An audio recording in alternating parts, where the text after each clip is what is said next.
Walang kwenta, walang silbi, inutil, walang utak, hampas lupa at walang mararating sa buhay.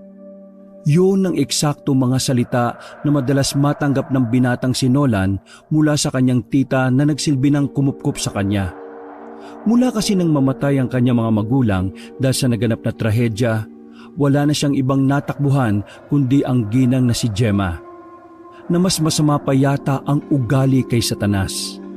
Madalas maltratuhin ng pamilya ni Gemma ang binata. Tinitiis na lamang ni Nolan dahil wala naman siyang mapupuntahan. Wala siyang kakilala sa kanilang lugar na masasabi niyang matutulungan siya. Pakiramdam niya nga noon, kalaban niya ang lahat ng taong naroon. Bukod kasi sa pamilya ni Gemma, marami ding nang-aapi sa kanya. Kung minsan nga, gusto na niyang lumaban, pero hindi na lamang niya ginagawa dahil alam niyang wala rin namang magandang mangyayari. O Nolan, iiwan ko na lang itong pera ko rito ha. Pambayad to kay Maring Pusing. Kapag nagpunta siya rito, ibigay mo kaagad. Ibigay mo agad ha, sinasabi ko sa'yo. Kapag nalaman-laman ko na ginastos mo na naman ang perang nandito, humanda ka sa akin. Hindi naman po ako ang gumagastos ng mga perang nakalagay dyan sa ibabaw ng ref. Nagsalubong agad ang kilay ng ginang. Tila nagbaga ang inis nito dahil sa narinig.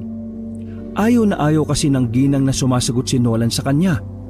Pero kabaliktaran naman ang ugali ng binata. Gustong gusto niyang sumagot lalo na kapag alam niyang nasa tama siya. Aba, nagdadaylan ka pa? Sino ba rito ang walang pera palagi at umaasa lang sa pagkain na binibigay ko? Hindi ba ikaw? Ikaw lang din ang pwedeng kumuha ng pera dyan. Huwag kang tanga! Kahit mamatay po ako sa gutom, hinding-hindi kailanman pumasok sa utak ko na magnakaw. Naturuan ako ni Mama at Papa ng mabuting asal. Mabuting asal ba ka mo? Mabuting asal ba yung ginagawa mo? Tinatanggi mo pa ang mga ginagawa mo kasalanan? Hindi naman po kasi ako kumukuha ng pera dyan. Sila Ellen at Jericho po. Kinuha ng ginang ang tsinelas nito at malakas na ibinato kay Nolan. Tinamaan ang binata sa mukha. Walang pakialam si Gemma kahit na dumugo ang labi ng lalaki. Ang mahalaga lang doon ay ang kanyang pride at ego. Tarantado ka ha? Pinagbibintangan mo pa yung dalawa kong anak na walang ginagawa kundi magpakabuti sa pag-aaral? Palibhasa kasi, hindi ka nakapag-aral kaya inggit ka sa kanila. Kahit ano na lang ibinibintang mo kasi gusto mong magkasira kami ng mga anak ko. Hoy, tandaan mo kung ano ang papel mo rito ha? Daga ka lang rito. Huwag kang umastang prinsipe ka rito. Sa susunod na sumagot-sagot ka pa, babangasan ko yung mukha mo. Nakuha mo? Tumangon na lamang si Nolan, pero ang totoo, gustong-gusto niyang tawanan ng kanyang tita. Wala kasi itong kalam-alam sa ginagawa ng mga anak nito. Ang buong akala nito, nag-aaral ng mabuti ang dalawa nitong anak. Pero ang di nito alam, nagbubulak-bulang ito at nag-iinom ng alak palagi. Umalis na ang ginang at padabog na isinarado ang pintuan. Bumuntong hininga na lamang ang binata. Ngumiti na lamang siya ng pilit. Yun na lang ang kaya niyang gawin dahil kahit magalit at mainis siya, wala rin namang mangyayari dahil walang halaga ang kanyang damdamin sa pamamahay na yon. Dinukot na lamang ni Nolan ang larawan ng kanyang ama at ina. Saka lamang siya nakangiti ng hindi pinilit nang makita ang mukha ng mga magulang. Huwag kayong mag-alala, Ma, Pa. Magpapakabuti ako dito. Makakaalis din ako dito at yayaman ako. Kahit na alam ni Nolan na imposible nang mangyari yon, pinilit niya pa rin kumbinsihin ang kanyang sarili. Para kasi sa kanya, habang nabubuhay ang tao, palaging may biyaya na nakaabang sa bawat isa. Naglinis na lamang ng bahay ang binata. Para kapag umuwi ng dalawa niyang pinsan, hindi na magbubunga nga ang mga yon. Ugali kasi ng dalawa na punahin palagi ang mga gawain ni Nolan. Kahit na wala rin naman silang ginagawa sa bahay. Pagsapit ng gabi, palihim na umalis ng bahay si Nolan. Susubukan na naman niyang makahanap ng trabaho. Nang sa ganon, hindi na siya aasa pa sa kakarampot na binibigay ng kanyang tita Gemma. Nagtungo ang lalaki sa bayan. Wala siyang dala kundi ang sarili at ang lakas ng loob. Isa-isa niyang nilapitan ng mga kainan sa gilid. Pero ni isa sa mga yon ay hindi siya tinanggap. Pinagbasihan kasi ang kanyang itsura. May narinig pa siya na mukha raw siyang kidnapper sa Maynila. Ganun pa man, hindi pa rin huminto si Nolan. Naglakad lang siya na naglakad sa kahabaan ng bayan. Pero kalaunan, nakaramdam na rin siya ng pagod at gutom. Pero wala naman siyang kapera-pera para bumili ng inihaw na ilang minuto na niyang tinititigan. Napansin siya ng isang lalaki na parang kasing edad lang niya. Nakasuot ng long sleeves ang lalaki pero sa ihawan kumakain. Tumayo ang lalaki sa kinauupuan nito at inabot kay Nolan ang 2 stick ng barbecue. Agad namang tinanggap ng binata yon. Hindi na niya kilala ang salitang pagtanggi. Gayong naghuhumiyaw na ang kumakalam niyang sikmura. Huwag mong mamasamain pero wala ka bang pera? Wala eh. Kasi kung meron, baka nakaupo na ako sa mga bakanting lamesa para kumain. Natawa ang lalaki. Ay, oo nga naman. Pasensya na Ang tanga pala ng tanong ko. Teka, bakit hindi ka na lang kaya umupo doon? Mahirap kumain ng nakatayo. Hindi, ayos lang ako rito. Nakakaya sa kanila eh. Maraming salamat nga pala rito sa binigay mo Walang ano man yan. Teka, matanong ko lang. Taga rito ka ba? Hindi. Nagpunta lang ako rito sa bayan para maghanap ng trabaho. Pero walang tumatanggap sa akin eh. Mukha raw akong holdupper. Nako, hindi naman. Mas mukha ka mandurukot eh. Hindi, biro lang Pero, alam mo, kaunting ayos lang. Magmumukha ka namang matino eh. Teka, may alam akong trabaho. Gusto mo ba ipasok kita? Tiningnan ni Nolan ang buong kasuotan ng lalaki. Doon pa lang, alam na niyang hindi siya matatanggap sa kung anuman ang trabahong sasabihin nito. Mukhang pangmayaman yata yung trabaho mo eh. Nako, ekes ako dyan. Hindi, walang pinagbabasihan na itsura o talino rito. Ang kailangan namin, yung malakas ang loob. Bakit? Hitman ka ba? Birador? Pumapatay ka ng tao? Hindi! Wala kaming sinasaktan, no? Halika, doon natin pag-usapan. Sumama si Nola na umupo. Pabulong na pinaliwanag sa kanya ng lalaki ang trabaho na maaari niyang mapasukan. Bale, kumukuha kayo ng mga mamahaling gamit tapos dinideliver niyo sa isang warehouse. Bakit kailangan mo pang ibulong? Hindi kasi pwedeng iparinig sa iba. Baka kasi may mga kalabang kumpanya magaya pa yung estilo namin. Palagay ko illegal yan. Uy, ano ka ba? Hindi Oh, eto ID ko. Tapos, eto naman isa, calling card. Kailangan ko na kasing umalis Tinatawagan na ako ng boss namin. O paano? Tawagan mo na lang ako kapag gusto mo. Basta, malaki ang sahuran dito. Hindi na nakapagsalita pa ang binata nang umalis na ang lalaking kausap. Sumakay yon sa itim na sasakyan at saka mabilis na umandar. Napapaisip si Nolan. Iniisip niya kung masama o mabuti ba ang trabaho ng lalaking yon. Pero hindi naman din mabigat ang pakiramdam niya. Kaya may parte ng kanyang utak ang parang nagsasabi na subukan niya. Gayunpaman, hindi na lang muna niya pinagtuunan ng bagay na yon. Naalala niya, pauwi na pala ang dalawa niyang pinsan. Kailangan na niyang magluto ng ulam at kanin. Walking distance lang naman ang bayan mula sa kanilang barangay, kaya nagmamadali na siyang makauwi. Pagdating niya roon, nakahinga siya ng maluwag ng wala pang tao sa bahay. Hinanda na niya ang mga lulutuin sa bakuran. Pero napatigil siya nang marinig niya si Aling Kunsing na kausap ang isa pang ali. Base sa usapan ng mga yon, sunod-sunod na raw ang mga nawawalang tao sa bayan. Ang sabi pa, natatagpuan ng mga biktima sa mga liblib na lugar na wala ng buhay.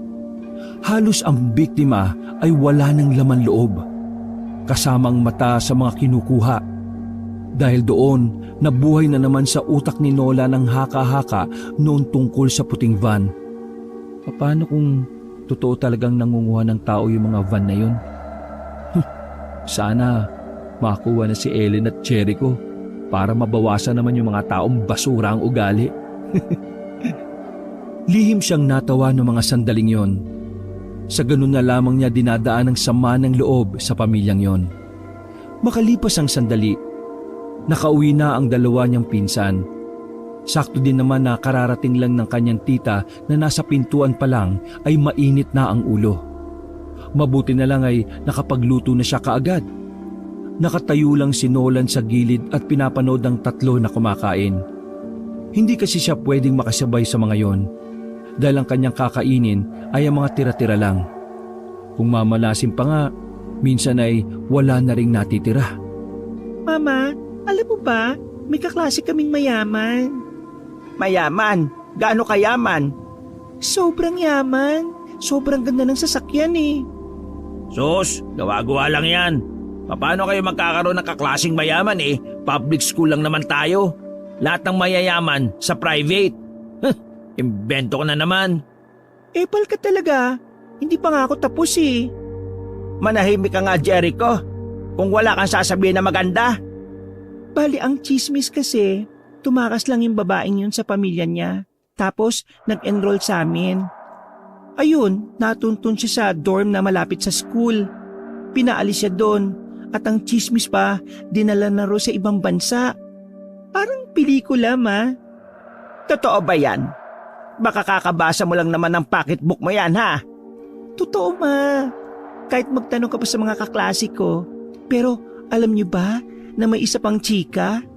Ang sabi ng mga tao, kaya raw dinala sa ibang bansa ang kaklase naming babae na yon para mapigilan siya na makapagsalita tungkol sa sikreto nila. Sikreto? Oo, ma. Ang sabi kasi, may kapatid daw kasing aswang yung babae. Yung aswang daw na yon, parang lucky charm nila kaya sila yumaman. Naalaman ko lang din to sa kaklase ko na may lolo na albularyo. Binato ng ginang ng buto ng manok ang babaeng anak. Tawa naman ang tawa si Jericho at nagkanda samid-samid pa. Horror na binabasa mo, ano? Hindi na romantic-romantic na puro landian. Ay nako, tigilan mo na nga ako sa aswang-aswang na yan, ha? Hindi ba posible, ma? Kahit parang syudad na ang bayan, marami pa rin namang part ng probinsya natin ang probinsya pa rin ng type ng lugar. Pero hindi ibig sabihin nun ay may aswang na. Sampalin ko yung mukha mo eh. Ikaw nga eh, mukhang aswang dyan eh. Muntik nang matawa si Nolan sa gilid. Mabuti na lang ay napigilan niya ang sarili. Napatingin sa kanya ang tatlo. Hoy, natawa ka? Hindi. Nasamid lang ako. Tumatawa ka? Bakit, gwapo ka? Hindi. At least, hindi mukhang aswang. Ano? Bumubulong ka dyan? Ay, kumain ka na nga. Shit. Ay, ikaw Nolan ha? Umalis ka na nga muna dyan. Pampasira ka ng mood eh. Alis dyan. Sinunod na lamang ni Nolan ang sinabi ng ginang. Tumungo siya sa bakuran at hinintay kung kailan matatapos ang tatlo. Sumagi sa isipan ni Nolan ang salitang aswang. Nakakatawa man para sa kanya pero naniniwala pa rin siya sa aswang kahit na moderno na ang panahon. Nung bata pa kasi siya, ilang beses na siyang nakakita ng aswang noong nasa Siquijor pa siya. Sa kanilang probinsya kasi, parang normal na lang na may aswang ka makakasalamuha. Kaya naman, hindi natakot si Nolan sa tuwing may maririnig siyang nag-uusap tungkol sa aswang. Mas natatakot pa siya sa sigaw ng tita niya kaysa sa aswang. Makalipas ang ilang sandali, natapos na rin kumain ang tatlo. Agad din namang niligpit ni Nolan ang mga pinagkainan.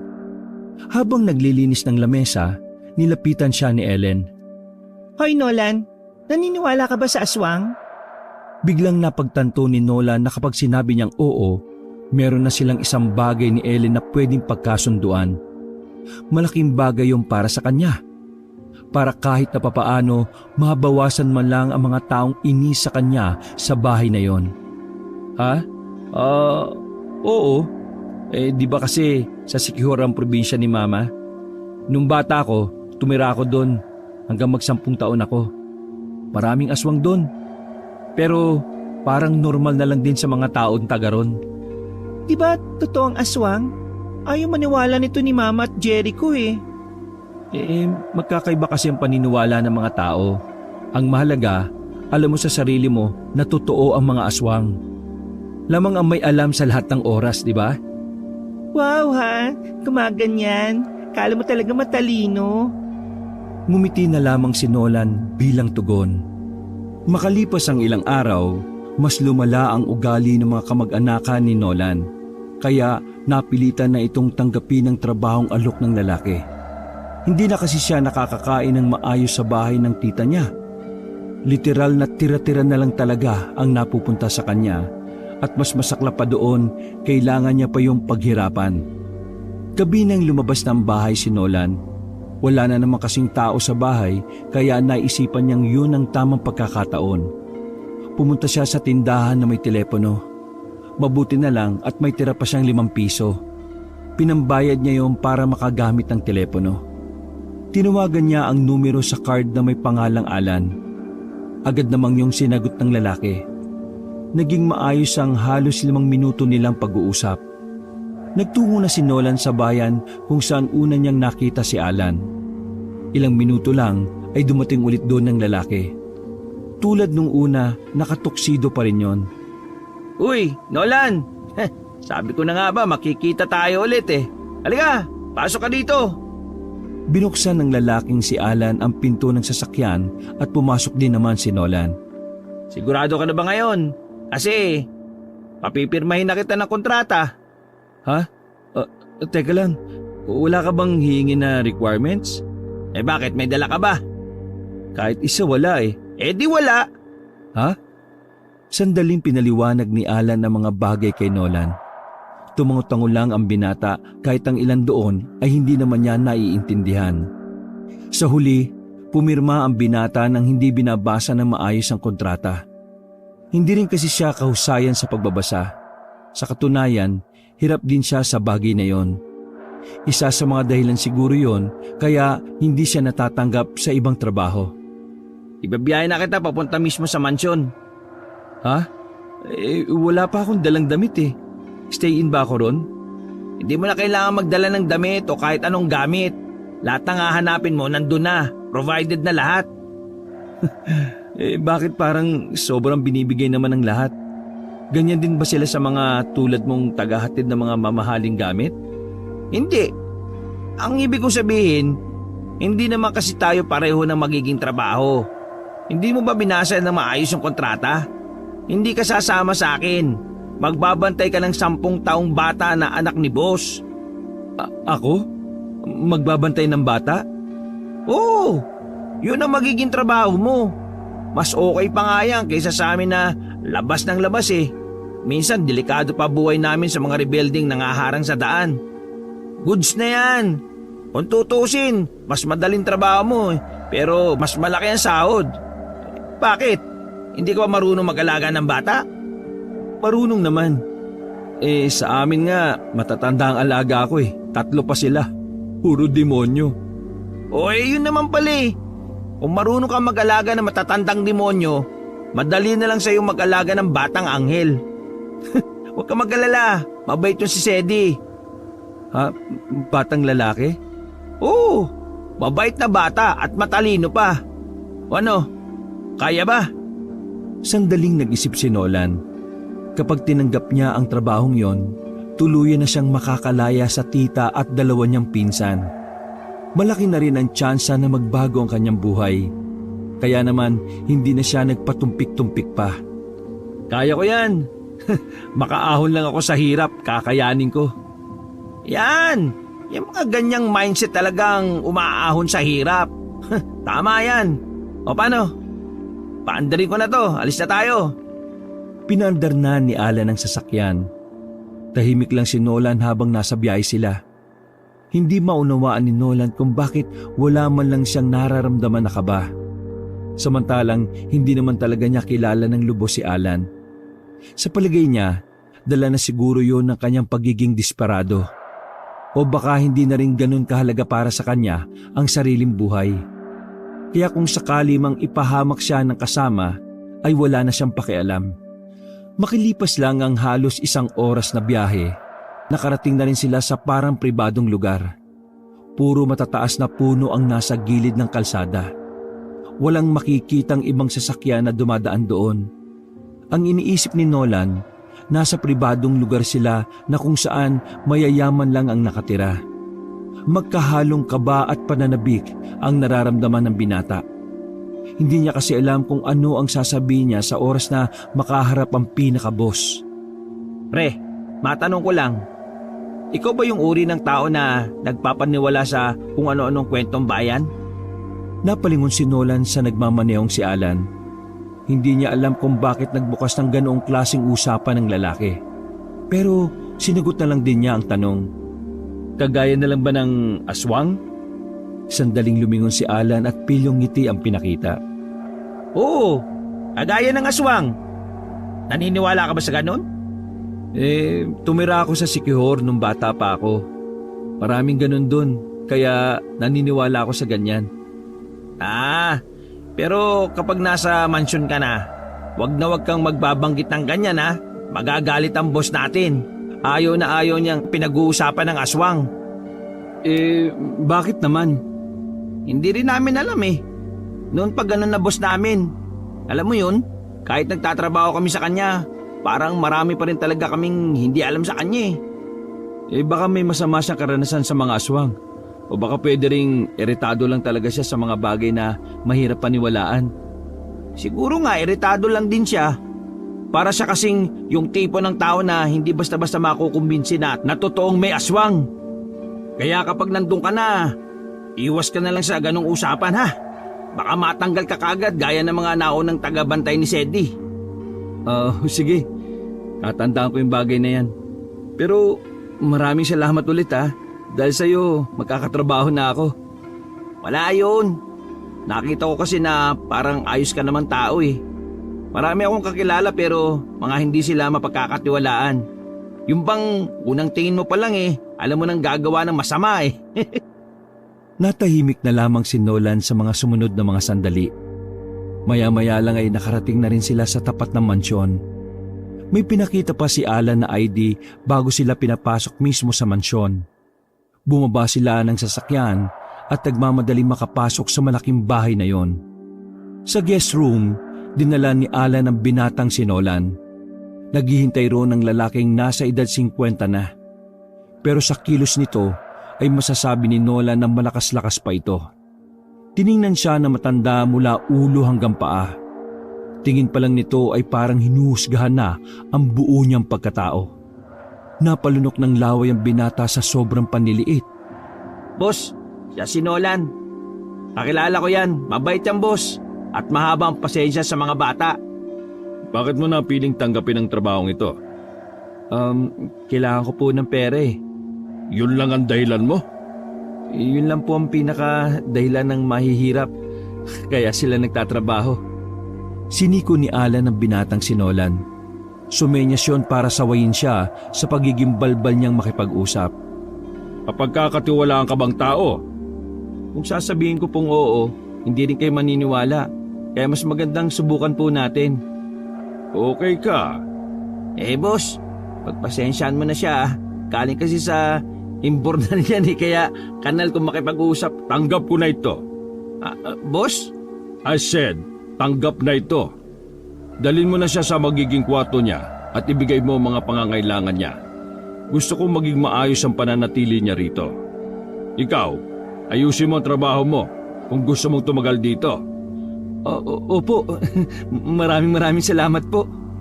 Naglakad na ang kanilang boss matapos ang pag-uusap na yon. Tinapik naman ni Alan si Nolan sa balikat sa sobra nitong tuwa. Hanip ka, napa-oo mo kagad si boss. Kahit naman di siya mag-oo, nakapirma na ako sa kontrata, di ba? Ay, oo nga pala. O tara na nga, ipapakilala kita kay Sedi mamaya at dadalhin na kita sa kwarto mo. Umakyat sila sa ikalawang palapag. Malaki ang kwarto na nakaabang para kay Nolan. Doble ang laki nun kumpara sa bahay ng kanyang tita. Sobrang naninibago siya dahil yun ang unang pagkakataon na titira siya sa maayos, malaki at malinis na bahay. Ito talaga magiging kwarto ko? Oo, ayaw mo ba? Hindi naman. Gusto ko nga eh. Naninibago lang ako kasi sobrang liit ang dati kong tirahan. Hindi ako sanay sa malinis na tirahan eh. Gusto mo ba dumihan ko muna para komportable ka? Lagyan ko ng tae ng kalaban, gusto mo? Hindi, ayos na ako. Marami talagang salamat ah. Kung di kita nakilala, baka nasa poder pa rin ako ng demonyo kong kamag-anak. Wala yun. Pagputihan mo na lang yung trabaho para mas maging maganda ang tingin sa'yo ni boss. At saka, ikaw na bahalang makisama kay Sedi ha. O paano? Dito na muna ako. May lakad kami mamayang gabi. Maraming salamat uli ah. Sige, ingat ka. Lumabas na ng kanyang silid ang lalaking si Alan. Naiwan siyang mag-isa at saka agad na sinalampak ang sarili sa malambot na kama. Di ko akalain na makakaranas ako ng ganitong klase ng kwarto. Nakatingin lamang siya sa kisame nang biglang maramdaman niya na mayroong tao sa pintuan. Nang tingnan niya yon, ay nakita niya ang batang lalaki na palagay niya ay nasa 9 o 10 taon. Nakatayo yun sa gilid ng pinto at parang nakangiting nakatingin sa kanya. Ikaw ba si Sedi? Yung anak daw ni Boss Gardo? Lumapit ang bata sa kanya at tumpo sa dulo ng kama. Ako nga po. Kayo po ba yung bago kong tagabantay? Oo, ako nga. Masaya ako makilala ka. Sana magtagal ka. Karamihan kasi sa mga naging yaya ko, ilang araw pa lang nawawala na eh. Ha? Bakit? Makulit ka bang bata? Hindi naman po ako makulit eh. Pero kasi takot po sila lagi sa akin. Ha? Bakit? Takot na sila kapag nagkukwento ko tungkol sa aswang. Tumingin-tingin si Nolan sa labas kung merong nakakarinig sa kanila. Sinara niya ang pinto. Uy, di ba bawal pag-usapan yan dito sa mansyon? Magagalit ang papa mo. Hindi naman niya alam eh. Ipapaalam niyo po ba? Hindi. Matatanggal ako eh. Pero, sandali nga bata. Bakit ka nagkukwento ng mga ganong kwento sa mga yaya mo? Kasi, totoo po ang aswang. Sa katunayan, aswang ako eh. Tumiryoso saglit ang mukha ni Nolan. Pero maya-maya lang ay natawa na lamang si Nolan sa sinabi ng bata. Pinagpalagay na lamang ni Nolan na may mga bata talagang malilikot ang isip. Ikaw talaga. Huwag mo na ulitin yung ganyan joke ha. Kasi kapag tayo narinig ng papa mo, matatanggal ako sa trabaho. Gusto mo ba yon? Hindi po. Gusto kita maging yaya ko. Ikaw lang ang yaya ko na lalaki eh. Kaya nga para magtagal ako dito, wag na wag tayong gagawa ng bagay na ikagagalit ni Boss Gardo. Naintindihan mo? Tumango-tango ang batang si Sedi sa sobrang saya. Magaan ang pakiramdam ni Nolan sa bata. Yun ang unang beses na mag-aalaga siya ng bata pero nararamdaman niya na di siya mahihirapan. May kakaiba sa bata na siyang nagdudulot ng pagiging kampante ni Nolan. Pero ang hindi niya alam, mas marami pa pala siyang mapapansin na kakaiba sa bata sa paglipas pa ng maraming araw. Lunes, gabi nun. 9:00 na at tahimik na ang paligid. Katatapos lang maligo ni Nolan. Oras na sana ng kanyang pahinga pero nang silipin niya si Sedi sa kwarto nito ay wala yun doon. Napaisip si Nolan kung saan maaaring pumunta ang bata. Gayong wala rin namang tao sa baba.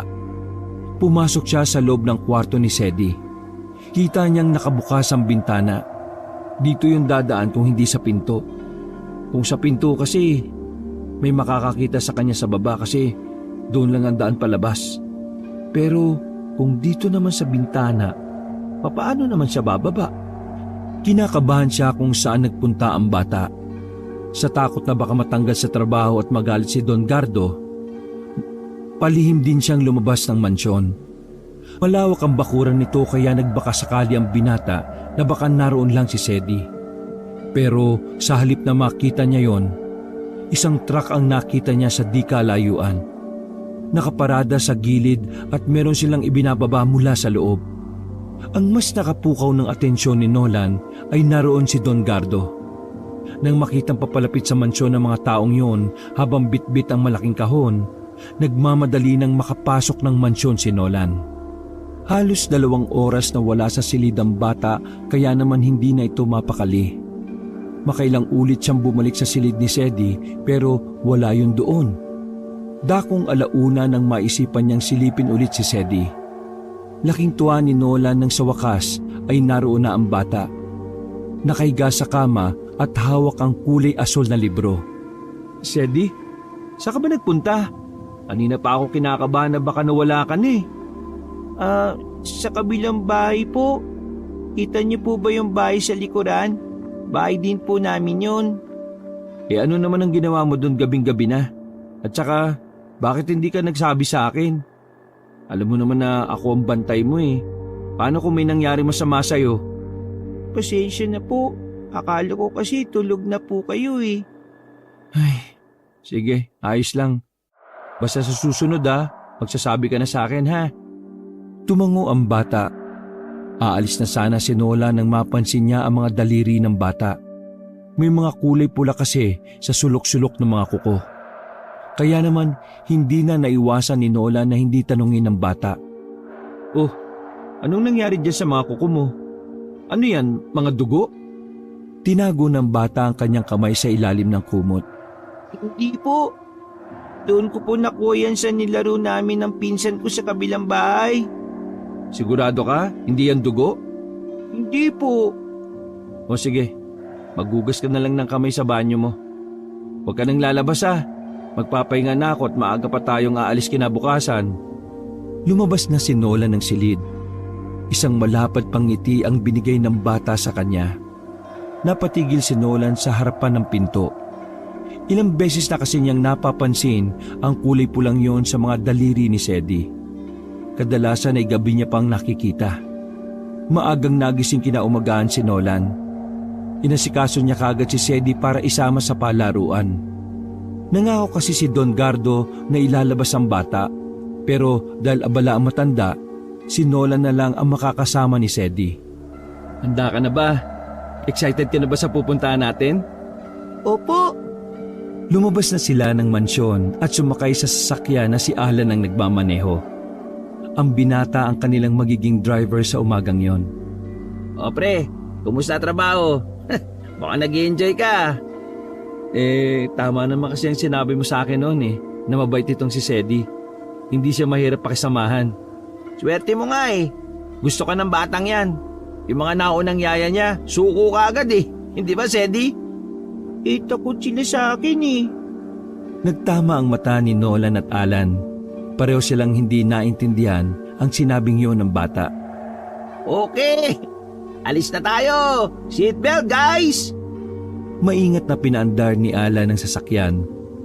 Makalipas lang ang halos kalahating oras, nakarating na rin sila sa amusement park na tanging mayayaman lang ang nakakapasok doon. Pagbaba pa lang ng sasakyan, tumakbo na kagad ang bata papasok. Uy, Sedi, sandali! Bumaba na rin si Nolan at si Alan. Wala ka ba napapansin na kakaiba sa batang yon? Ha? Kakaiba? Paanong kakaiba? Kakaiba? Mga ginagawa niya na di naman normal na ginagawa ng isang batang tulad niya.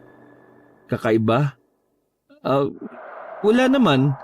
Maliban na lang dun sa bigla-bigla na lang siyang nawawala sa kwarto niya. Siguro 3 times a week. Pero nakakabalik din naman siya kaagad. Bakit ba? Ewan ko lang kung maniniwala ka Noong nakaraan, nung pag-uwi nyo galing kayong mall, nakita ko si Sedi sa likuran ng mansyon. Nagawa niyang buhatin yung mga gulong doon na nakatambak. Ako nga, hindi kayang buhatin yun Uy, totoo ba yan? Baka mamaya iniimbento mo lang yan Mayayari tayo niya kay boss. Gagawa ba ako ng kwento kung alam kong ikakapama ko? Anong ibig sabihin nun? Anak ni Superman si Sedi. Loko. Nako, hayaan mo na nga, wag mo na isipin. Sinundan na lamang ng dalawa ang batang si Sedi. Hinayaan lang nila ang bata na maglaro ng kung ano-ano. Habang nakabantay sila kay Sedi, biglang napansin ni Nolan kung ano nga ba talaga ang meron sa bata. Aminado si Nolan na kahit malapit siya kay Sedi, may mga pagkakataon din talagang nawiwirduhan siya doon. Idagdag pa ang ideyang tila hindi naman pinaglalaanan ng oras ni Don Gardo si Sedi. Pre, paano pala naging anak ni Boss Gardo si Sedi? Bata ba ang asawa niya? Huwag ka na lang maingay na sinabi ko sa iyo ah.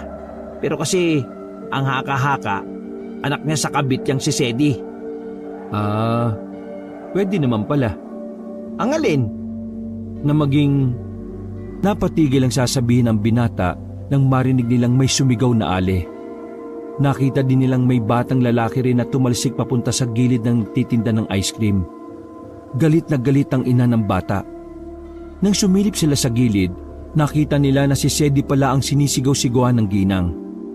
Yan batang yan! Demonyo yan! Kitang-kita ng dalawa kong mata kung paano niya buhatin ang anak ko! Hinagis niya! Tiningnan ni Nolan si Sedi na noon ay sobrang kalmado lang. Para bang wala itong alam sa sinasabi ng ginang. Mawalang galang na po pero napaka-imposible naman ang sinasabi nyo. Ang lit-lit lang na bata niyang si Sedi. Paano niya mahahagis ang anak nyo? Kung ako gagawa, pwede pa. Lalong nanggalaiti ang ginang ng kampihan ng dalawa ang bata. Humantong sila sa admin's office para pag-usapan na yon. Pero dahil nga mayaman ang pamilya ni Sedi, madaling naayos ang gusot. Mukhang pera din naman kasi ang ginang. Dahil sa nangyari ay maaga silang umuwi. Magtatanghali pa lang ay nasa sasakyan na sila. Sedi, sabihin mo nga sa akin ang totoo. Hinagis mo ba talaga yung batang yun o hindi? Ano ko naman po siya mahahagis? Mas malaki siya sa akin at payatot lang po ako. Ayoko ng sinungaling ha. Hindi po talaga ako yun. Maniwala po kayo. Napatingin si Nolan kay Alan. Halata sa mukha ni Alan na hindi ito naniniwala sa sinabi ni Sedi.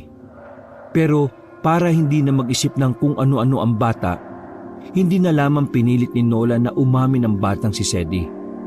Maya-maya lang ay nasa biyahe rin sila ulit. Habang abala si Alan sa pagmamaneho, binasag nito ang katahimikan. Mamayang gabi na pala darating ang bagong asawa ni Don Gardo. Tsak, iingay na naman sa mansyon. Iingay? Bakit? Sa pagkakaalam ko, kasama ng bagong asawa yung ina at kapatid eh. Doon na yata sa mansyon titira. Hindi ako papayag. Ayoko may ibang nakatira sa bahay. Sedi! Nanahimik ang bata ng pagsabihan nito ni Nolan. Hanggang sa makauwi na sila sa mansyon, nakasimangot pa rin ang bata. Galit ito sa naalaman na may darating na ibang tao. Hindi lumabas ng silid ang bata. Sinamantala na ni Nolan yon para kahit papaano makapaglakad-lakad siya sa labas.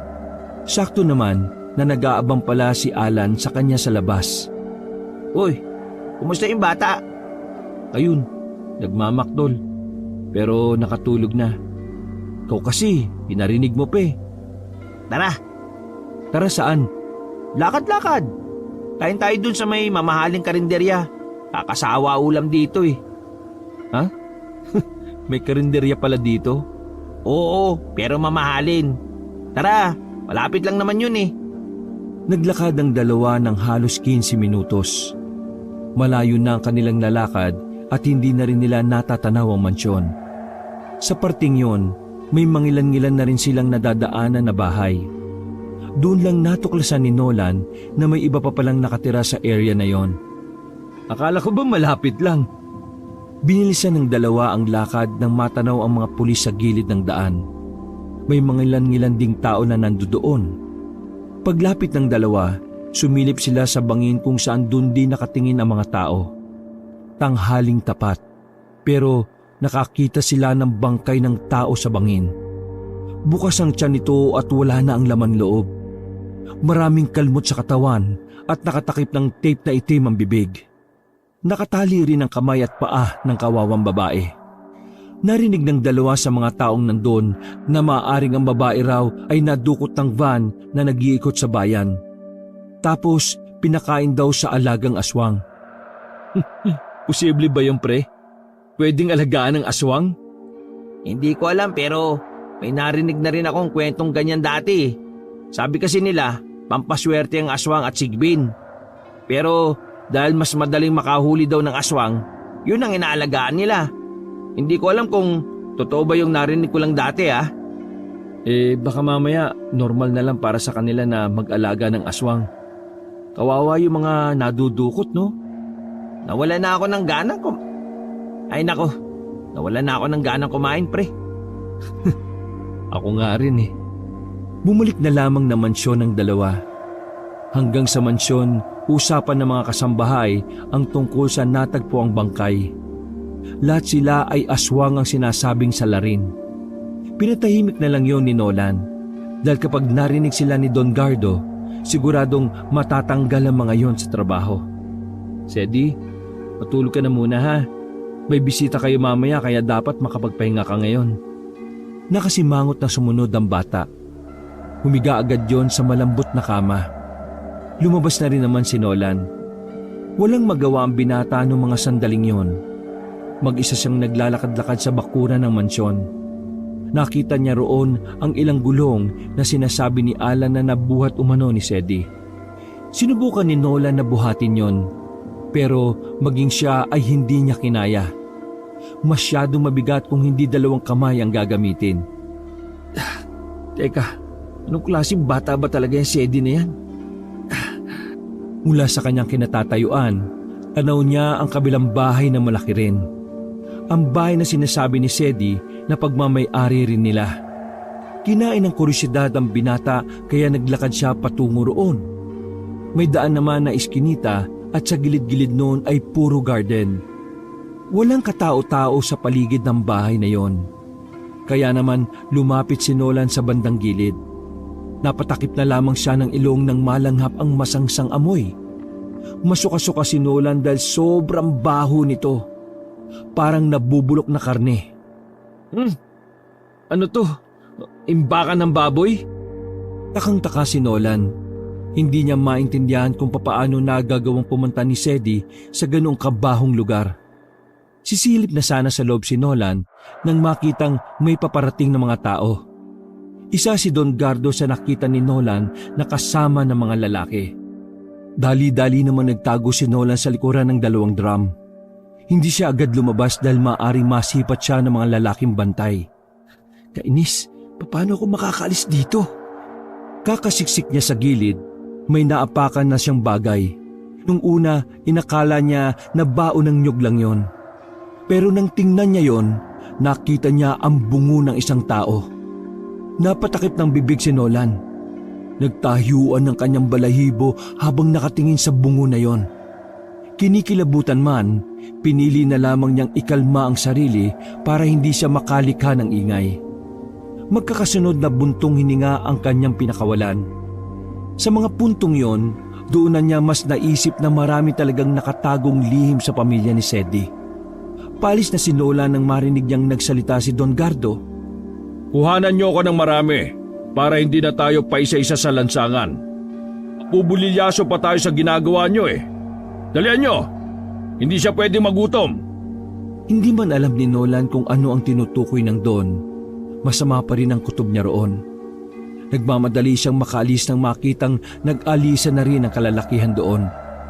Nakabalik siya ng mansyon nang walang nakakakita sa kanya. Nagkulong siya sa silid. Magulo ang utak niya habang nakahiga at nakatingin lang sa kisame. Sa kakaisip niya, hindi niya na namalaya na unti-unti na pala siyang dinadalaw ng antok. Nagising siya dahil sa paulit-ulit na kalabit ng batang si Sedi.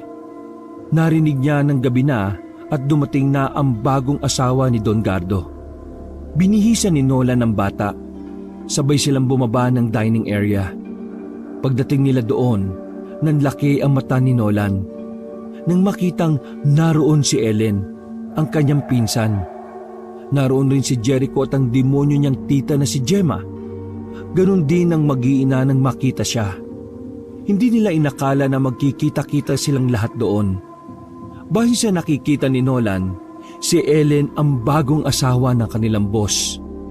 Doon pa lang, alam na niyang mas pinili na lang ni Ellen na kumapit sa patalim kesa mag-aral. Bagay na alam din niyang suportado ng ginang na si Gemma dahil mukha itong pera. Oh, bakit Ellen? Kilala niyo ba si Nolan? Ha? Hindi. Hindi namin kilala yan. Sino ba yan? Siya si Nolan, ang bagong yaya ng anak ko. Yaya? Lalaki? Dapat yayo. Aray! Binitukan ni Gemma ang anak na lalaki para manahimik. Kabado naman si Nolan dahil sa pagkikita nilang muli. Dahil doon na nga titira ang mga kamag-anak niyang yun. Hindi na alam ni Nolan kung saan siya lulugar. Pagkatapos ng hapunan, pansamantalang iniwan ni Nolan ang bata kay Don Gardo para ipakilala kina Ellen. Lumabas naman si Nolan at kinausap si Alan. Pre, paano kaya nakuha ng babaeng yun si boss? Otek, pangit eh. Mukhang aswang pre. Tingin mo talagang gusto ni boss yun? Pre, matagal lang tuyot si boss. Gusto niya makadilig siguro. Sawa na siguro sa bayaran na babae. Ay nako, ewan ko. Mula nang dumating sila Gemma sa mansyon, hindi na makapagtrabaho na maayos si Nolan. Nagre-reyna-reynahan si Gemma at Ellen sa bahay.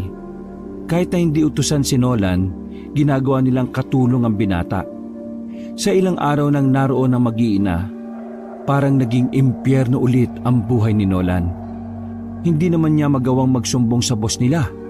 Dahil totoo palang mahal ni Don Gardo ang dalagang si Ellen. Habang nag-aayos ng damit si Nolan sa loob ng kanyang silid, pumasok si Gemma. Nagpamewang ito sa kanyang harapan na parabang isang reyna. Ipagluto mo kami. Miss ko na luto mo eh. Di ko trabaho ang pagluluto. Isedi lang ang prioridad ko rito at wala nang iba. Wak, tumatapang. Akala mo siguro di tayo magtatagpo ano? Takas-takas ka pa ha? Kala ko dati, hindi lumalapit ang impyerno sa tao eh. Ngayon alam ko nang lumalapit din palang impyerno. Pa? Sinampal ni Gemma ang binata. Sakto naman na dumating si Sedi kaya nakita yon ng bata. Bakit mo sinasaktan si Kuya Nolan? Pasigaw ang pagkakasabi ng bata. Nanlilisik ang mga mata nito na parang anumang oras ay sasaktan na nito ang ginang. Sedi, wala yon. Hinawakan ko lang ang pisngin niya. Magbabayad ka sa ginawa mo sa kanya. Magbabayad ka. Uy, Nolan, sawayin mo to. Sedi, tama na. Matuto dapat tayong gumalang sa matatanda. Sige na, Gemma. Umalis ka na. Matutong gumalang ha. Tapos, Gemma lang ang tawag mo sa akin. Umalis ka na. Sa takot na napukaw nila ang atensyon ng Don, ay nagmadali nang umalis ang ginang. Hindi ka nila pwedeng saktan, kuya. Ayoko nang may mananakit sa'yo. Sedi, ayos lang ako. Wala lang sa akin yon. Sanay na ako. Sanay ka na? Ibig niyo po bang sabihin, lagi ka nilang sinasaktan? Ha? Ay, hindi sa ganon. Magbabayad sila. Sedi, hindi ganyan ang isang bata, okay? Hayaan mo na ako magsumbong sa papa mo. Kalaunan ay kumalma na rin si Sedi. Inasikaso na ni Nolan ang bata nung gabing yon. Pinaliguan niya at binihisan na ng pampatulog. Mabigat ang kalooban ni Nolan kaya pagkatapos, nagpahinga na kagad ito sa kanyang silid. Dakong 2:00 ng madaling araw, nakarinig si Nolan ng tila mabangis na hayop. Akala niya nananaginip lang siya, pero pagdilat ng kanyang mga mata, naririnig niya pa rin yon. Binuksan niya ang kanyang bintana. Sumilip siya sa labas. Patay na ang ilang ilaw sa paligid ng mansyon, pero may nakita siyang gumagalaw sa halamanan. Inisip niya na baka pusa lang naman yon, kaya hindi niya na masyadong pinagtuunan ng pansin. Bumalik na lamang ang binata sa kanyang kama para matulog. Kinabukasan ng umaga, nabulabog ang buong mansyon nang marinig ang malakas na sigaw ni Ellen. Napabangon si Nolan sa kanyang kinahihigaan. Pagbaba niya sa sala, naroon na magkapatid na Ellen at Jericho. Ang mga kasambay naman ay parang maiiyak na rin. Si Don Gardo naman ay kararating lang at talatang kagigising lang din. Honey. Pagtingin nila sa labas, nakita nila ang ginang na si Gemma sa gilid ng mansyon sa tapat mismo ng groto. Nakabalandra ang katawan ng ginang doon. Duguan at wala ng laman ng tiyan. Sinimot ang lamang loob. Idinamay din ang mata. Sobrang brutal ng sinapit ng ginang. Alos lahat ng nakakita kay Gemma ay nasusuka. Walang humpay ang iyak ni Ellen at Jericho. Agad din naman nagpatawag si Don Gardo na magbibitbit sa ginang palabas ng mansyon. Habang nangyayari ang lahat ng yon, napansin ni Nolan ang batang si Sedi. nakatingin sa ginang habang may kakaibang ngiti sa mukha nito. Sa puntong yon, nagginala na ang binatang si Nolan na ang batang si Sedi ay hindi talaga pangkaraniwan. Nabalot ng katatakutan ng buong mansyon sa buong maghapon na yon. Sinisante lahat ni Don Gardo ang mga kasambahay nang marinig na aswang ang tinutukoy na salarin sa nangyari kay Gemma. Wala nang katao-tao sa mansyon maliban na lang sa magkapatid, gwardya, si Sedi, Alan at Nolan. Si Don Gardo naman ay bigla na lang umalis. Habang nasa sala, bigla na lamang nilapitan ni Jericho si Nolan. Sinapak nito si Nolan sa mukha na dahilan para tumumba ang binata. Ginawa mo kay mama, ha? Anong ginawa mo? Aswang ka? Aswang ka, ha? Inawat ni Alan si Jericho. Tinulak ni Alan ng malakas. Kung gusto mo pang magtagal dito, huwag ka magbabanggit ng aswang sa mansyon na ito. Wala akong ginawa kay tita. Matagal niyo akong kilala. Kahit kailan, hindi niyo ako nakitang maging aswang. Kaya itigil niyo na ang kaibangan ninyo. Hindi to mangyayari sa inyo kung hindi kayo kumapit sa patalim eh. Peperahan niyo lang si Don Gardo. Kapag nalaman namin na ikaw ang may kagagawan nun kay mama, magbabayad ka. Habang nagaganap ang pagtatalo na yon, kinabahan na si Nolan. Nakita niya kasi si Sedi na nakasilip sa hagdanan. Masama ang tingin sa magkapatid. Makalipas ng ilang sandali ay sumapit na naman ang kinagabihan. Nakakapanibago ang katahimikan sa mansyon.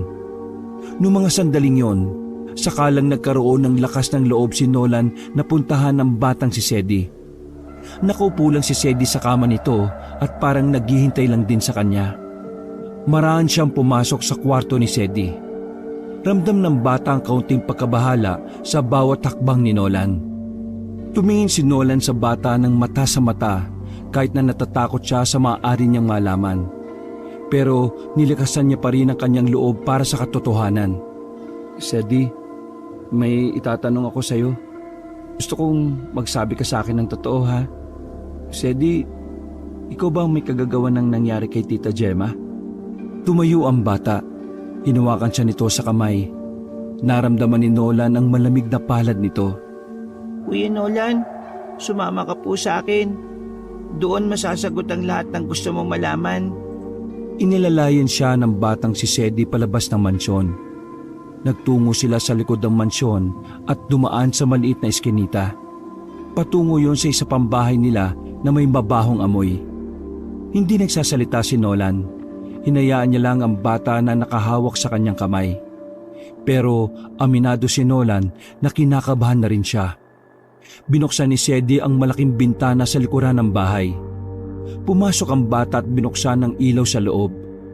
Sumenyas ang bata kaya pumasok na rin si Nolan. Sa loob, mas masangsang ang amoy. Nakita din niya sa sahig ang mga natuyong dugo. Meron ding buhok ng tao sa gilid. Mga damit na parang ilang araw nang nakatambak doon. Damit ng lalaki at babae na may mga bahid ng dugo. Sedi, anong ibig sabihin ng lahat ng ito? Kuya Nolan, tama ka po ng iniisip mo. Opo, isa nga po akong aswang. Nagtindigan ng mga balahibo ni Nolan. Pinagpawisan siya ng malamig nang dahil sa labis na kaba. Nakaramdam siya ng takot habang nakatingin sa batang si Sedi. Pero nawala ang takot niya nang makita ang marahang pagtulo ng luha ng bata. Nakakilala po si Mama at Papa sa isang bar. Napuntis niya si Mama at nabuo ako. Hindi alam ni Papa Gardo na aswang si Mama, pati ako. Nilihim ni Mama. Akala kasi niya kapag nalaman ni Papa Gardo, iiwan niya kami o kaya isusumbong niya kami sa mga tao. Pero hindi. Nang malaman niya na aswang kaming dalawa, sinabi niya kay Mama na isasama niya ako sa bahay niya at ituturing na anak, aalagaan at mamahalin.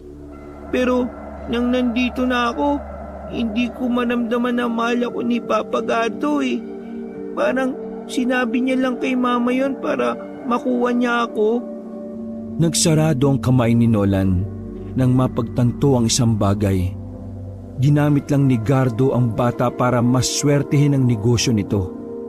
Kinuha lang ng Don si Sedi dahil sa paniniwalang may dalang biyaya ang pag-aalaga ng aswang. Hindi ko alam kung bakit niya ako inalis sa mama ko pero hindi naman niya ako mamahalin gaya ng ibang bata na mahal ng tatay nila. Mula nang dumating ako dito, pakiramdam ko halimaw ako eh. Lagi akong pinipilit ni Papa Gato na kumain ng karne ng tao kahit na ayaw ko. Sinasabi niya sa akin na kapag hindi ako kumain, mamamatay ako sa gutom kasi yun lang ang pwede sa akin eh. Ayaw ko ng ganitong buhay. Gusto ko kasama si Mama. Masaya na ako sa ilaw na manok na kinakain namin 1 beses sa 1 linggo. Dito, pakiramdam ko, halimaw ang tingin sa akin ni Papa kasi aswang ako eh. Tuluyan ang naiyak ang batang si Sedi.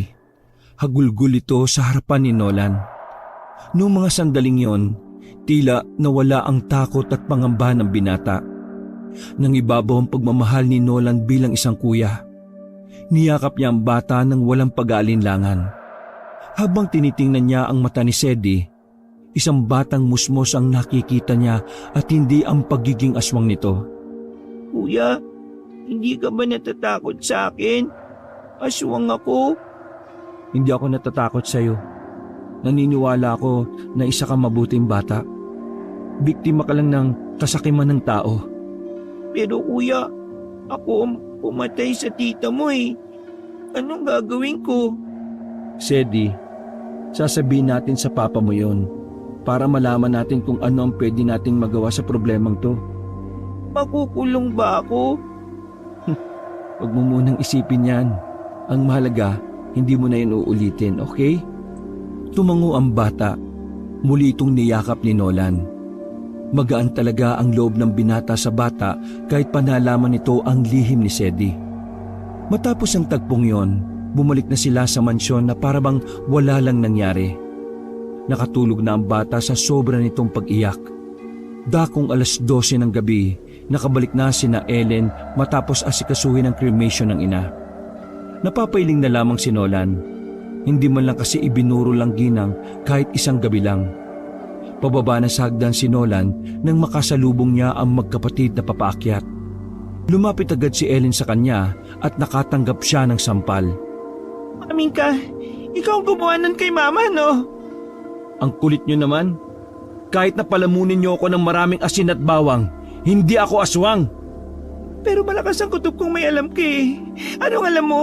Kilala mo yung aswang ano? Walang aswang sa mansyon na ito. Hanggang ngayon ba naniniwala pa rin kayo doon? Hindi ako naniniwala sa'yo. Kilala kita. Hindi ka marunong magsinungaling. Mas madali kang malata kapag hindi totoong sinasabi mo.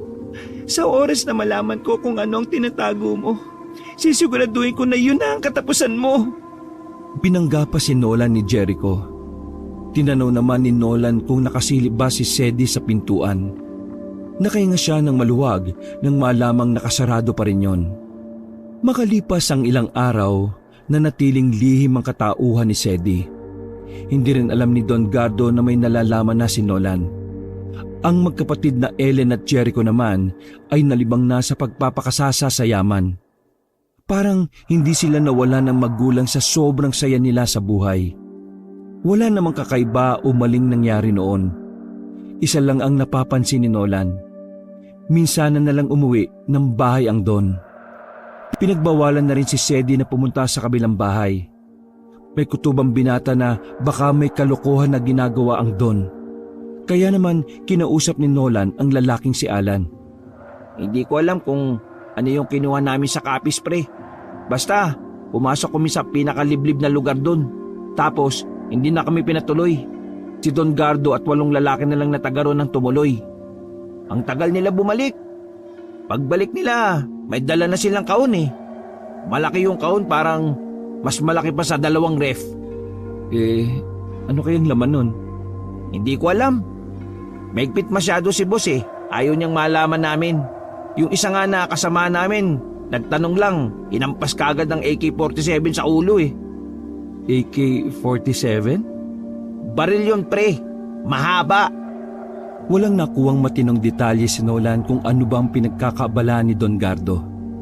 Tinuon na lamang niya ang atensyon sa kanyang batang binabantayan.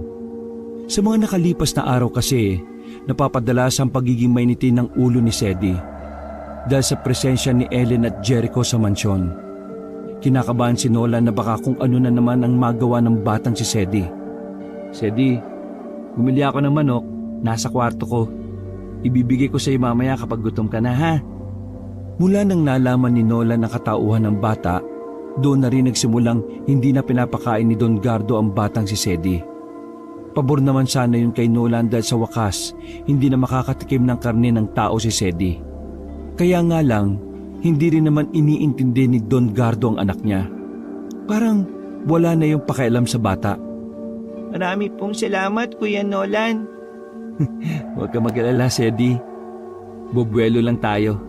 Itatakas kita rito at ibabalik kita sa nanay mo. Po? Talaga po? Itatakas niyo ako dito? Shh! Huwag kang maingay. Baka may makarinig sa atin. Basta, hintayin mo lang ang plano ko. Makakalis ka rito at makakabalik ka sa dati mong buhay. Maraming salamat po. Sana ikaw na lang po naging papa ko. May dahilan kaya si Don Gardo ang naging tatay mo. Pero kung ano man ang naging dahilan na yon, masaya ako kasi hindi ka naging tulad niya. Sige na, maligo ka na muna. Mamaya ibibigay ko sa iyo yung pagkain mo. Dakong alauna ng gabi, naalimpungatan si Nolan. Agad siyang napabangon sa hindi malamang dahilan. Nagkaroon siya ng pag-aalala na hindi niya malaman kung saan nagmumula. Pipikit-pikit mata pa siyang dumungaw sa bintana. Sa di kalayuan, nakita na lang ni Nolan na maraming van na nakaparada sa tapat ng kanilang bahay. Nagtaka si Nolan, pero mas nagtaka siya nang makitang may malaking kahon na bitbit ang mga tauhan ni Don Gardo. Biglang naisip ni Nolan na baka yun ang kahon na sinasabi ni Alan sa kanya. Maya-maya lang, ilang beses na nakarinig na magkakasunod na katok si Nolan. Nang buksan niya yon, bumungad sa kanya si Alan. "Oh, madaling araw na, gising ka pa?" Pumasok si Alan at isinarado kagad ang pinto. Pre, alam ko na kung ano yung nandun sa malaking kahon. Nandun oh, pinapasok nila. Pinapasok nila ngayon dun sa kabilang bahay na bawal puntahan. Ano bang meron sa kahon? Hindi rin ako makapaniwala, pre. Pero narinig ko mismo kay Don Gardo habang pasimple ako nakatago. Aswag daw ang laman ng kahon na dinala namin mula sa kapis, pre. Pampaswerte daw sa negosyo yun. Pinapalitan na niya si Sedi. Ha? May sinasabi ka? Wala pre. Bakit parang hindi ka naman nagulat sa sinabi ko?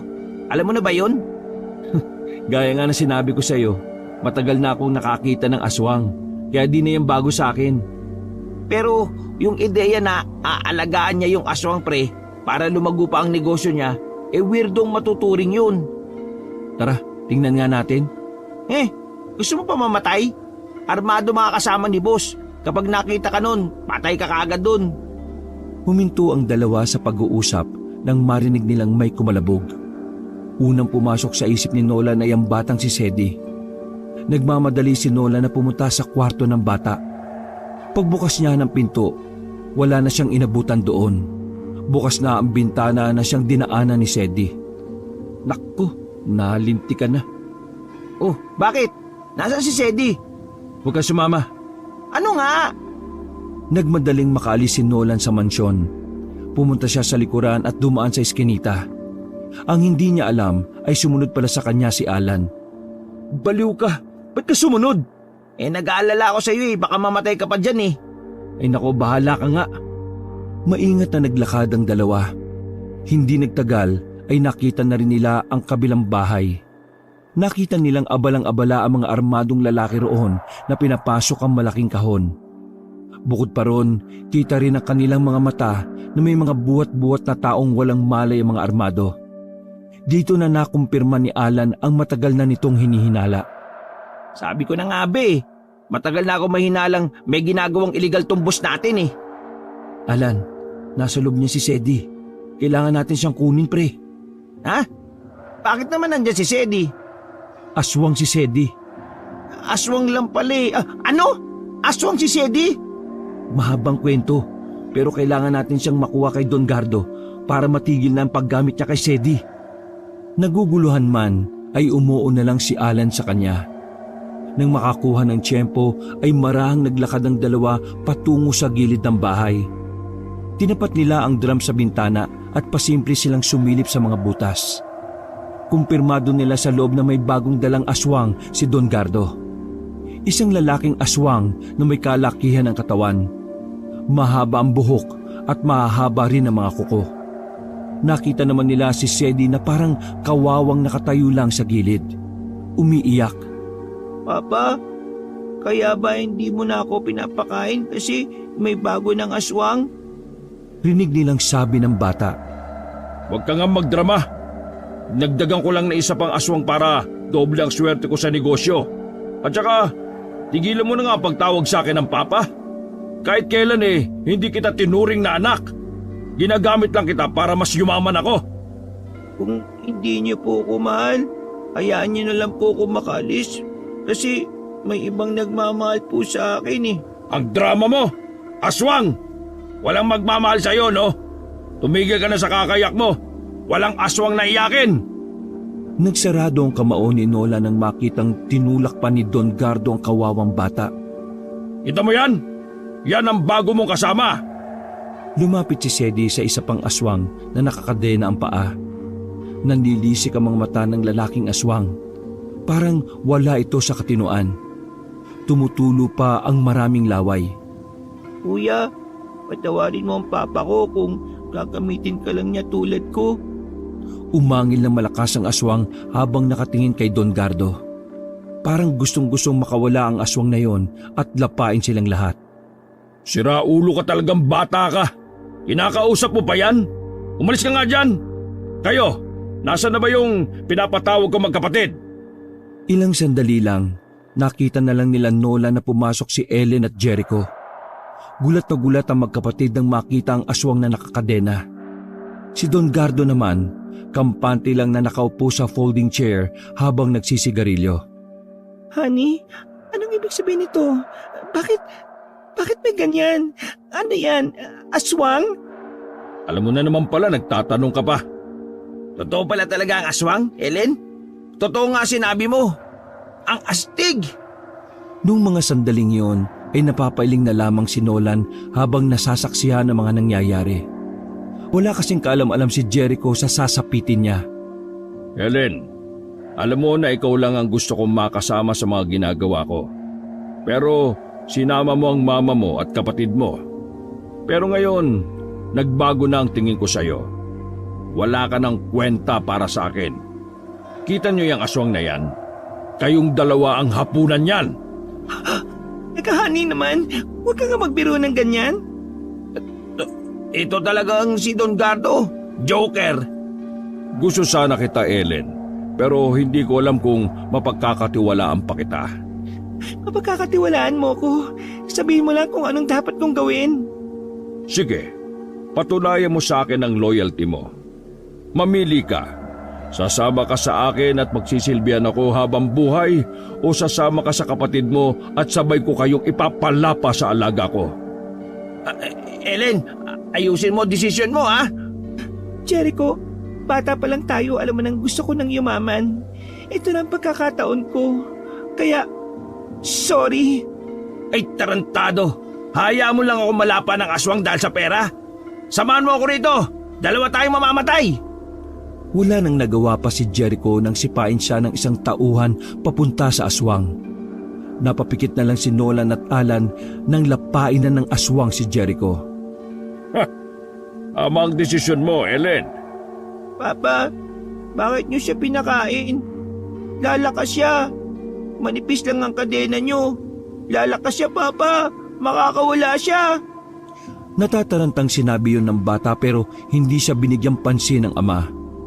Maya-maya lamang matapos mabutas ng aswang ang tiyan ni Jericho, nagulat silang lahat nang biglang makalas ang kadena sa paa ng lalaking aswang.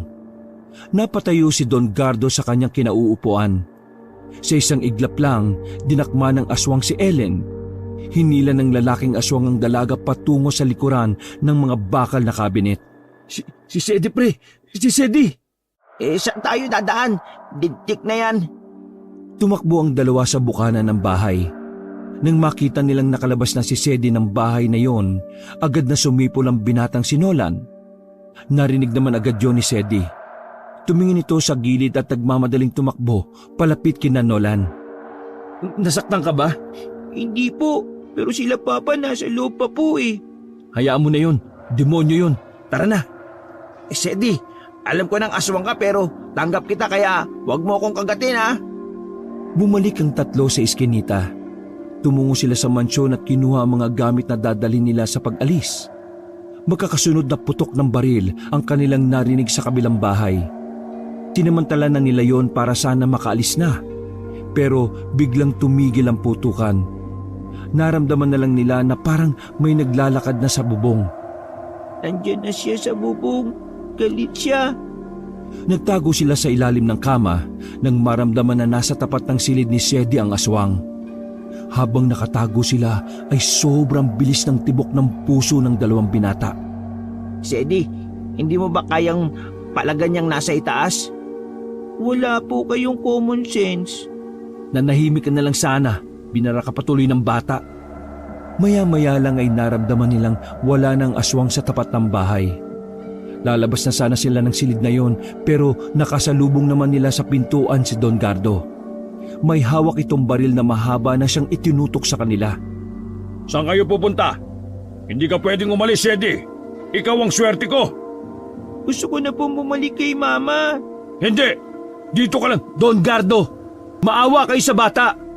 Ibigay niyo na sa kanya ang buhay na para sa kanya. Maawa sa bata? Aswang yan eh. Siraulo ka ba? Ang mga salot dapat pinakikinabangan. Hindi salot si Sedi. Ikaw ang salot dito. Dahil sa'yo, maraming taong namamatay. Ikaw ang may kagagawa ng kidnapan. Ikaw ang salot. Manahimik ka! Wala kang alam! Huwag kang magsalita na parang alam mo ang pinagdaraanan ko. Wala akong pakialam sa pinagdaraanan mo. Wala ka pa rin karapatang gamitin ng isang bata para sa sarili mong interes. Aswang man siya o hindi. Bitiwan mo yan! Kasi kung hindi, puputokan kita sa ulo! Di putukan mo. Don Gardo, may tao po yata sa likuran niyo. Ha? Nang marinig ni Don Gardo ang pag-angil ng lalaking aswang, ay saka lang siya humarap. Hindi na niya nagawa pang paputukan ng aswang nang kagatin na siya nito sa leeg. Sa bintana! Dali! Nagmamadali silang dumaan sa bintana patungo sa kabilang kwarto saka sila lumabas at dumaan sa hagdanan. Nang makarating sa labas ay agad na nilabas ni Alan ang susi at saka pinaandar na rin ang sasakyan. Nakaalis sila ng mansyon na yon. Nailayo nila ang bata sa kamay ng masamang ama na si Gardo. Dala ang perang kinuha rin ni Alan sa kwarto ni Don Gardo. Hinatid nila ang bata sa sikihor para isauli sa ina nito. Mula noon, nabuhay ng mapayapa si Sedi. Masaya si Nolan sa nangyari na medyo nalungkot din siya. Napamahal na rin kasi sa kanya ang bata. Inisip na lang ni Nolan na nasa tahimik na lugar na si Sedi. Hindi makakalimutan ni Nolan ang mga karanasan na yon. Habang buhay nang nakatanim sa puso't isipan niya na minsan may isang batang musmos na nagpatunay na hindi lahat ng aswang ay masama. Dahil wala ng pamilya si Nolan, isinama na lamang siya ni Alan sa Bicol at doon ay nagsimula siya ng panibagong buhay. Isang buhay na simple pero malayo na sa karahasan. Napapangiti na lang si Nolan. Hindi niya kasi inakala na ang masalimuot niyang buhay ay magkakaroon ng kulay at kahulugan ng dahil sa isang bata. Bata na nagpaintindi sa kanya na ang kabutihan ay maaaring matagpuan sa kahit sinong nilalang. Wakas. Walang kwenta, walang silbi.